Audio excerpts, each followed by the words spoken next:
Admission के regarding जो आपको डॉक्यूमेंट्स क्या लगने हैं, क्या एलिजिबिलिटीज हैं, कितनी एडमिशन फीस है, ये सब की खबर आपको प्री एडमिशन काउंसलिंग सेशंस के जरिए से हम आपको देना चाहते हैं। सबसे पहले आपके मीडिया चैनल का और आपका बहुत बहुत शुक्रिया कि आप जो है डिग्री कॉलेज ठाठरी में आए और हमारे कुछ खास आज के मुद्दे को जो है लोगों तक, आवाम तक पहुंचाने की जो है सही की आपने। दरअसल बात यह है कि हमारा साल 2024-25 का जो सेशन है वो इख्तिताम पजीर है। तकरीबन एग्जाम्स हम इस वक्त करा रहे हैं। इसके फौरन बाद जो है फर्स्ट सेमेस्टर्स के लिए जो है वो एडमिशन शुरू हो रही है और एडमिशन जो है अब नई पॉलिसी के तहत, न्यू एजुकेशन पॉलिसी NEP 2020 के तहत हो रही है। दरअसल बात यह है कि NEP 2020 के इंट्रोडक्शन के बाद कुछ लोगों के अंदर जो है कुछ इस पॉलिसी के तई जो है कुछ इश्कालात हैं। मुनासिब ये समझते हैं हम लोग कि हम इस प्लेटफॉर्म से, आपके इस मीडिया हाउस के ज़रिए से हम लोगों के वो इश्कालात दूर करें।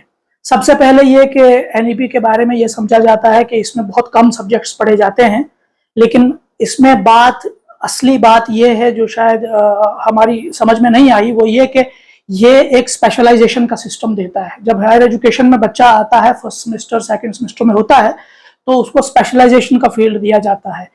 ऐसा ही सिस्टम जो है वो बड़ी बड़ी कंट्रीज में होता है। यहाँ पहले क्या होता था, 5 सब्जेक्ट्स लेकर बच्चा ग्रेजुएशन करता था, लेकिन अब सिस्टम इस तरह का है कि एक सब्जेक्ट में स्पेशलाइजेशन उसकी होती है और उसका ऑनर्स हो जाता है। ऑनर्स होना पहले जमाने में एक बहुत बड़ी बात होती थी, लेकिन अब जो है एक रूटीन काम हो चुका है कि अब NEP में तकरीबन हर बच्चा ऑनर्स कर लेता है अगर वो 4 साल ग्रेजुएशन करता है एक कॉलेज में। तो फिलहाल तो अभी एडमिशन जो है फर्स्ट सेमेस्टर की एडमिशन अभी शुरू नहीं हुई है। CUET का ये जो है वो एग्जाम्स का प्रोसेस चल रहा है, उसका रिजल्ट जुलाई में आया चाहता है, उसके फौरन बाद एडमिशन का शेड्यूल निकल जाएगा। खुशकिस्मती की बात इलाका ठाठरी और इसके अतराफ के बच्चों के लिए यह है कि ठाठरी का कॉलेज जो है CUET सिस्टम में नहीं रखा गया है, बल्कि CUET के अलावा नॉन CUET सिस्टम में रखा गया है। वो इसलिए कि इस कॉलेज में जो बच्चे पढ़ाई करने के लिए आते हैं उनको ऑनलाइन एक्सेस नहीं होता है। वो वक्त पर जो शेड्यूल CUET का होता है, उस शेड्यूल के तहत उस वक्त पर जो है वो अपने फॉर्म्स वगैरह नहीं भर सकते हैं, उनके साल जाया हो जाते हैं। गवर्नमेंट ने जो है ये समझा कि यहाँ ये प्रॉब्लम्स हैं जो बच्चों को फेस करनी पड़ती है, इसलिए हमारे कॉलेज को नॉन CUET कॉलेजेस में रखा गया है। ये बड़ी खुशखबरी की बात है हमारे यहाँ के स्टूडेंट्स के लिए। तो अब हमने ये पाया कि जब से NEP इंट्रोड्यूस हुई है, थ्रू आउट UT जो है एनरोलमेंट गिर चुका है, और अगर कुछ कॉलेजेस का चढ़ा है, कोई इंप्रूव हुआ है एनरोलमेंट, तो वो सिर्फ जो है सिटी कॉलेजेस का हुआ है।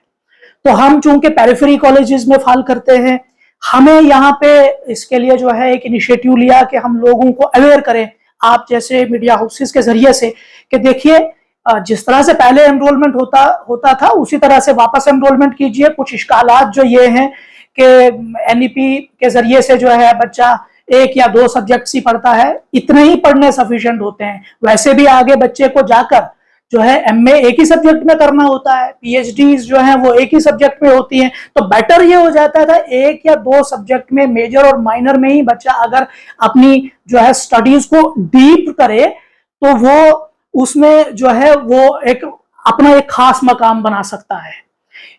इसके लिए एडमिशन प्रोसेस में बता दूं कि अभी तो शुरू नहीं हुआ है, अलबत्ता हमने जितने भी बच्चे हालिया 12th के क्लास के रिजल्ट में जो पास हुए हैं, क्लियर जो पास हुए हैं, जो रिपेयर हुए हैं, उनको तो यूनिवर्सिटी नॉर्म्स के हिसाब से उनको तो एडमिशन नहीं मिलती। अलबत्ता जो क्लियर पास है, हमने सोचा कि इस इलाके के जो बच्चे होते हैं और खुसूसन पेरेंट्स जो बड़े परेशान होते हैं कि कब एडमिशन होगी, कैसे होगी, क्या प्रोसीजर है, उसके लिए हम पहले से ही चाहते हैं कि हम घर घर पहुंचे, हम ये लोगों को और बच्चों को बता दें कि अभी तो एडमिशन प्रोसेस शुरू नहीं हुआ है, लेकिन हमने प्रोविजनल रजिस्ट्रेशन का प्रोसेस शुरू कर लिया है अपने लेवल पर, without having any directions from over higher ups.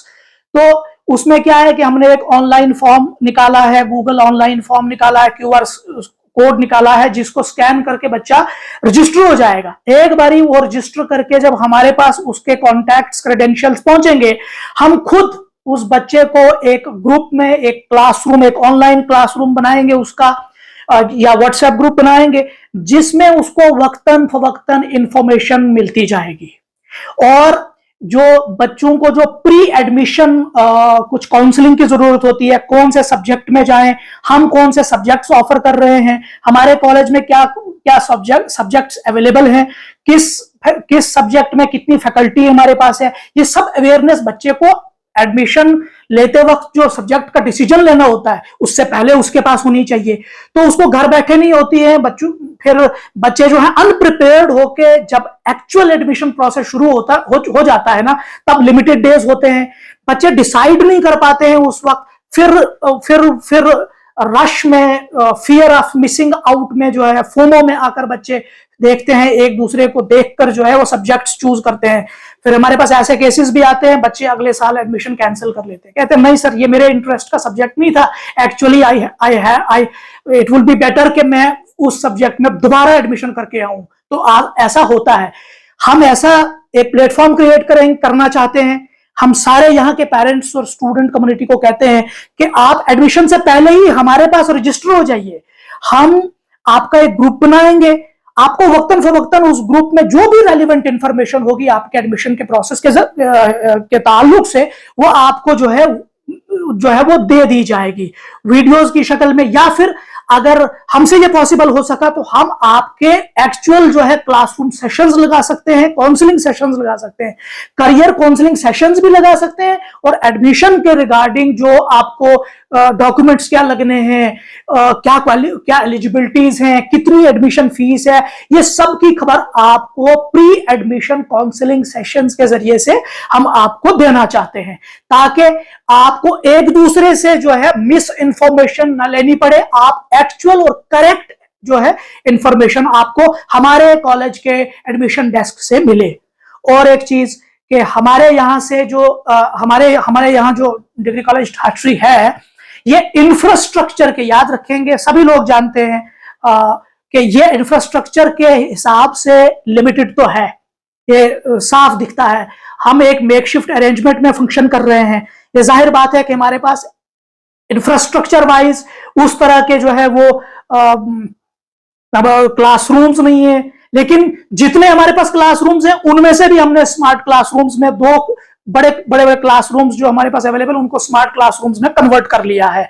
Our principal sir is doing his best कि वो ज्यादा से ज्यादा जो है इस मिनिमम फैसिलिटीज से मैक्सिमम कैसे यहाँ के स्टूडेंट्स को प्रोवाइड करें।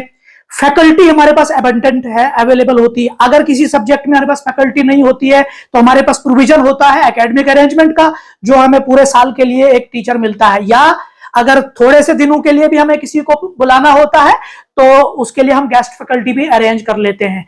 तो फैकल्टी की भी कोई प्रॉब्लम नहीं है, थोड़ा इंफ्रास्ट्रक्चर की प्रॉब्लम है, लेकिन ये मैं कहूं कि इलाके का शांति निकेतन है, क्योंकि वी हैव फाउंड कि यहाँ के बच्चों के रिजल्ट्स जो हैं किसी भी एतबार से किसी भी बड़े सिटी कॉलेज से कम नहीं होते हैं।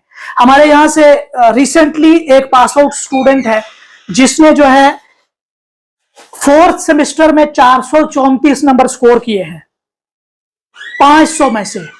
अंदाजा लगाइए ये कितनी परसेंटेज बनती है, ये तकरीबन 87% के आसपास की परसेंटेज है। इतने परसेंटेज लेकर बच्चे यहां से पास होते हैं। 100 में से 90s में बच्चे यहां के पास जो है 90s में स्कोर करते हैं। कई सारे बच्चे हैं, आप पिछले साल की गैजेट्स उठाइए, उससे पिछले साल की गैजेट्स उठा के आप देखिए कि कुछ बच्चों के 70s नॉर्मल है, 80s और 90s में भी कुछ बच्चे स्कोर करते हैं, जो आर्ट्स में जो है वो अपने आप में एक बहुत बड़ी बात है। तो आज इस वीडियो के जरिए से हम यही मैसेज देते हैं यहाँ के पेरेंट्स को और यहाँ की स्टूडेंट कम्युनिटी को, जो विलिंग हैं, डिजायरस हैं कि हम फर्स्ट सेमेस्टर में जाएं, तो वो आए। वो सबसे पहले उन तक जो है डिफरेंट व्हाट्सएप ग्रुप्स के जरिए से हम कोशिश कर रहे हैं कि वो फॉर्म, प्रोविजनल रजिस्ट्रेशन फॉर्म, वो जो है उन तक पहुंचे। हम चाहेंगे कि शकील साहब आप भी हमारे उस फॉर्म को जो है लोगों तक पहुंचाएं अपने मीडिया के जरिए से। और मजीद ये कि हमारा कॉलेज जो है इंफ्रास्ट्रक्चर में तो कम है, लेकिन हम यहां से स्टूडेंट एड करके हमारे पास एक फंड होता है जिसमें हम क्या करते हैं कि जो गरीब बच्चे होते हैं, एएवाई बच्चे होते हैं, ऑर्फन बच्चे बच्चियां होती हैं, उनको हम यहां से जो है हर साल जो है वो फाइनेंशियल सपोर्ट स्कॉलरशिप के जरिए से वो भी देते हैं। बाकी तकरीबन सारी फैसिलिटीज है। इंफ्रास्ट्रक्चर पर ना जाइए आप, इंफ्रास्ट्रक्चर बहुत इंपॉर्टेंट चीज है, लेकिन इसके अलावा we always try to give our best. हमारे यहाँ का सिलेबस जो है ऑन टाइम कंप्लीट होता है, और जो है वो जितनी भी दीगर फैसिलिटीज है वो सब हम बच्चों को देते हैं। आप टेस्ट कीजिए। अब एनईपी में ये भी एक फैसिलिटी है कि आप 1 साल के लिए भी कॉलेज आ सकते हैं। आप पहले क्या होता था, 3 साल का ग्रेजुएशन का डिग्री प्रोग्राम होता था, लेकिन अब अगर कोई बच्चा 1 साल के लिए आएगा और कहेगा कि हमने 1 साल के बाद 2 सेमेस्टर्स पास करके वो चाहे तो चला जा सकता है, क्योंकि एनईपी में एग्जिट पॉलिसी है। और अगर कोई 2 साल के बाद जाना चाहे तो वो बड़े आराम से 2 साल के बाद भी जा सकता है, और वो यहां से हमसे डिप्लोमा ले ले। इसके अलावा अगर वो 3 साल के बाद जाना चाहेगा तो 3 साल के बाद उसको जो है एक ग्रेजुएशन की डिग्री हासिल हो जाती है, तो 4 साल के बाद उसको ऑनर्स की डिग्री मिल जाती है।